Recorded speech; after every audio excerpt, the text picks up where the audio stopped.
গ্রীষ্ম বর্ষা বিনীতি ভরসা। হ্যাঁ, বিনীত শপিং সিটি। নমস্কার, আপনারা দেখছেন হুগলি আপডেট। আপনাদের সঙ্গে আমি উষা। আসছে খবরে, আবারও একটা বছরের অপেক্ষা। চন্দননগর রানীঘাটে বিসর্জন হলো জগদ্ধাত্রীর প্রতিমা, রাতে শোভাযাত্রা। হুগলির চন্দননগরে 4 দিনের জগদ্ধাত্রীর পুজোর সমাপ্ত হলো। কয়েকটা দিন উৎসবের আমেজ ছিল।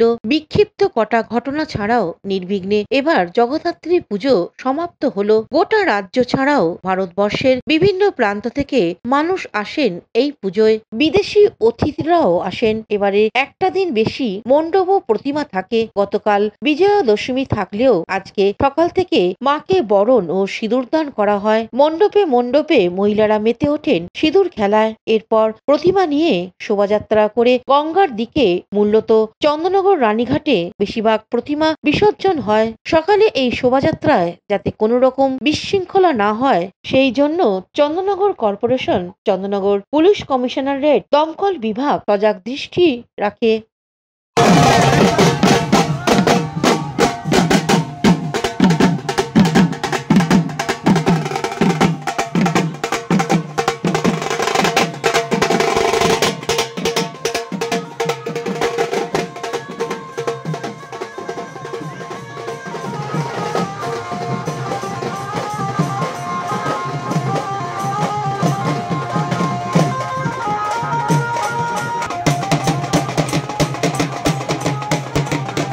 হুগলি থেকে পানুপাল, দেবাশিস ঘোষ, চন্দনা দত্তের রিপোর্ট, হুগলি আপডেট।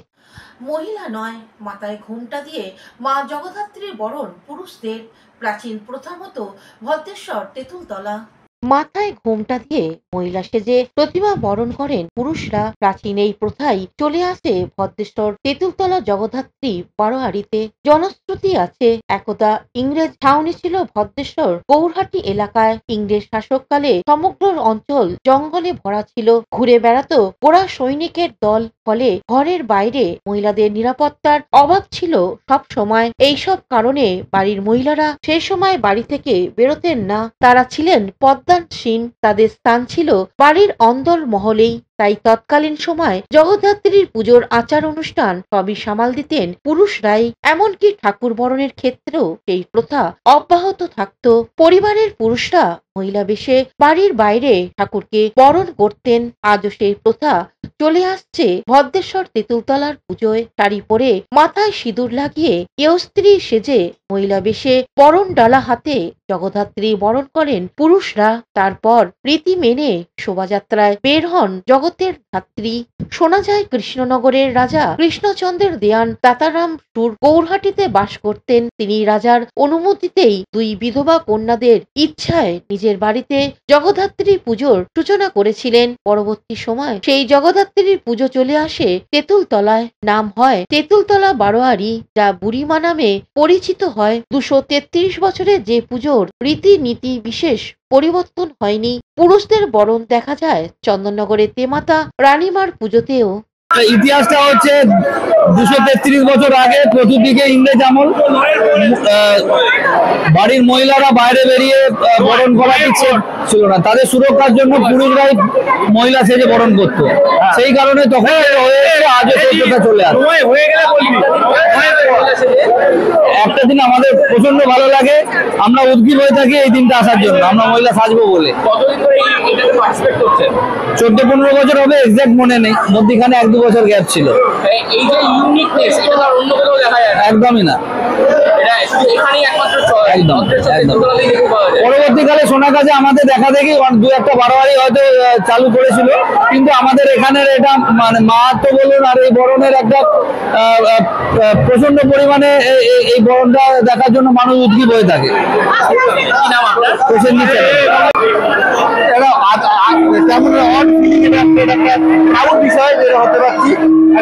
একটা বিগ রেসপন্সিবিলিটি আছে, কিন্তু আই থিঙ্ক ভালো দিন যাবে।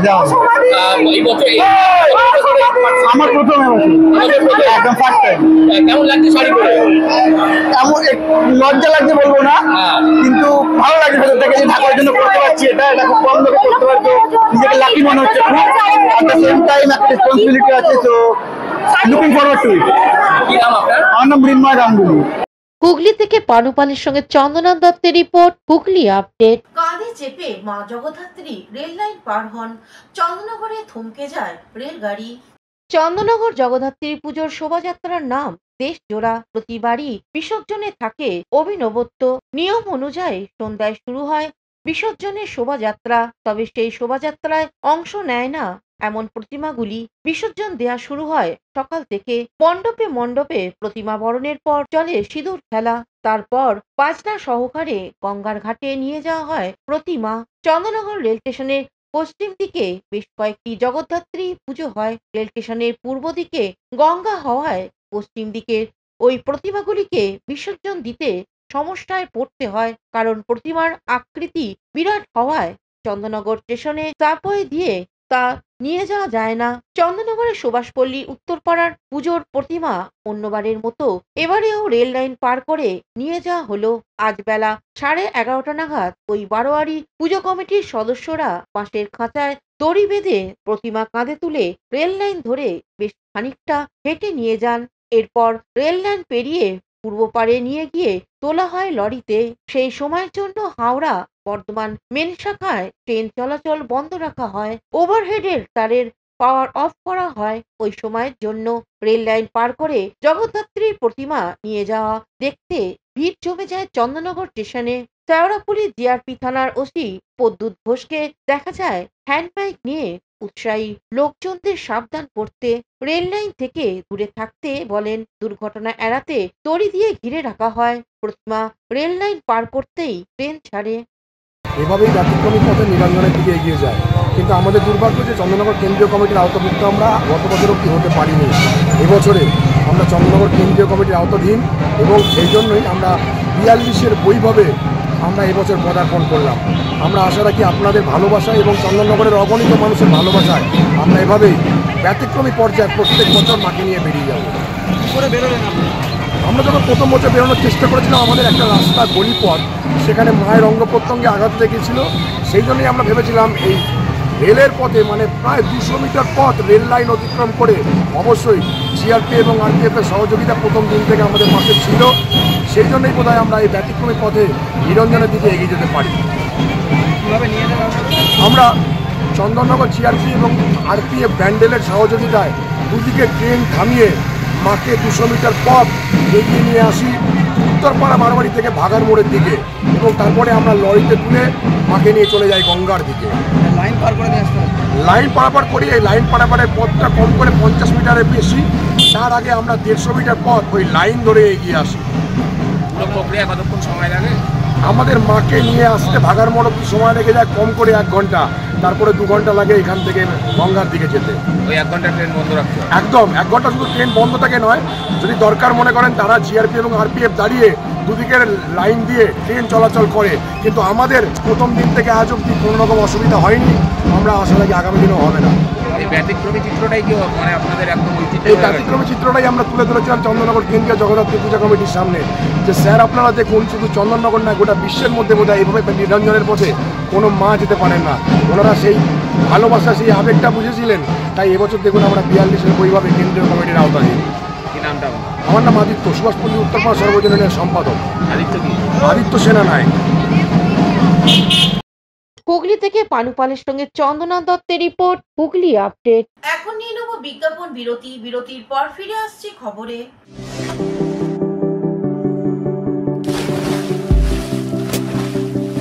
Fasten your seatbelts as you take a tour around your marine wonderland.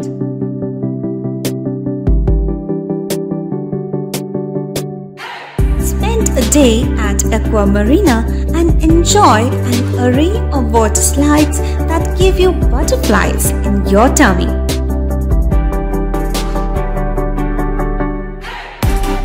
Aqua Marina is a holistic weekend destination for friends, family, and couples and offers magic to soothe your body, mind, and soul.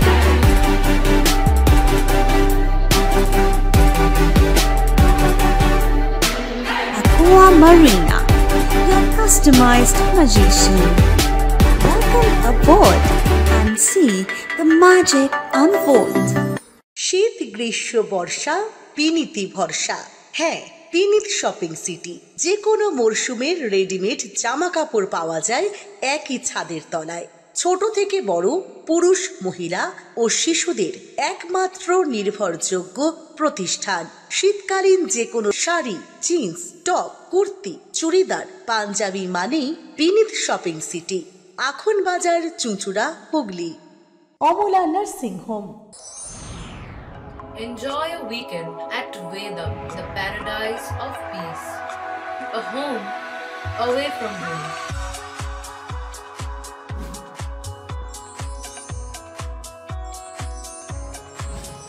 See yourself resonating with the nature.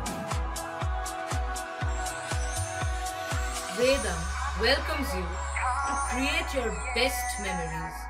বিরতির পর ফিরে এলাম খবরে। গোপন সূত্রের খবর পেয়ে জঙ্গিপুর থানার পুলিশ বিপুল পরিমাণে গাঁজা আটক করলো।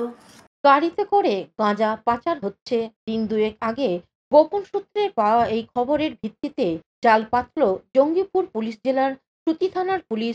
জঙ্গিপুরের চাঁদের মোড় সংলগ্ন সাই হোটেলের সামনে দিয়ে চলে গেছে বহরমপুর গ্রামী রাস্তা।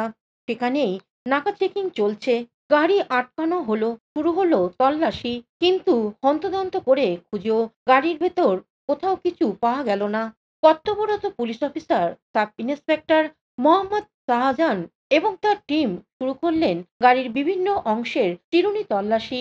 অবশেষে গাড়ির ডিকির নিচে অংশ থেকে উদ্ধার হলো 34.5 কেজিরও বেশি গাঁজা।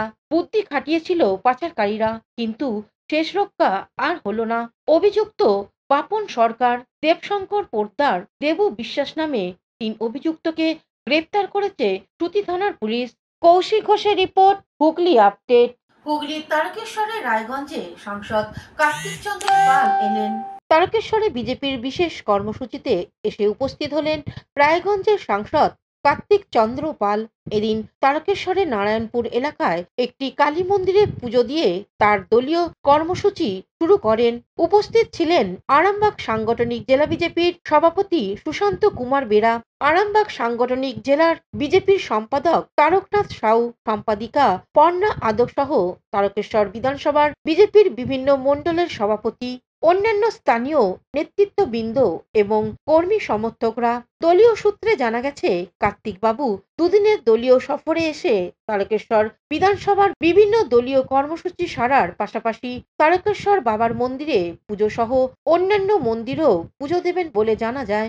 এদিন নারায়ণপুরে কালী মন্দিরে পুজো দিয়ে সাংবাদিকদের মুখোমুখি হয়ে এসআইআর এই বিষয়ে কি বলছেন শুনবো। দেখুন, এসআইআর তো হবেই এবং সেটা ঘোষণাও হয়ে গিয়েছে। এসআইআরের যে প্রাথমিক কাজ সেটা শুরু হয়েছে। আগামী দিনে পশ্চিমবঙ্গে যেটা মূল সমস্যা ছিল এসআইআর নিয়ে, আমাদের কেন্দ্র সরকার সেটা আসল জায়গাটা ধরেছে। সেই জায়গায় দাঁড়িয়ে এসআইআরের যে নিয়মাবলী রয়েছে সেই হিসাবে মানুষ অ্যাপ্লিকেশন করবে। বাকিটা আগামী দিনে প্রসেস শুরু হবে, বিএলওরা বাড়ি বাড়ি যাবে, তারপরে বাকিটা শুরু হবে। বিরোধী দলের কোনো উদ্যোগনা নেই। এটা এসআইআর, এটা নির্বাচন কমিশন করছে। নির্বাচন কমিশনের আন্ডারে তাদের যে প্রসেস আছে তারা সেটা মেনটেন করছে। আর এসআইআর নতুন কোনো ব্যাপার নয়, এর আগেও ভারতবর্ষে এসআইআর হয়েছে, এখনও হচ্ছে।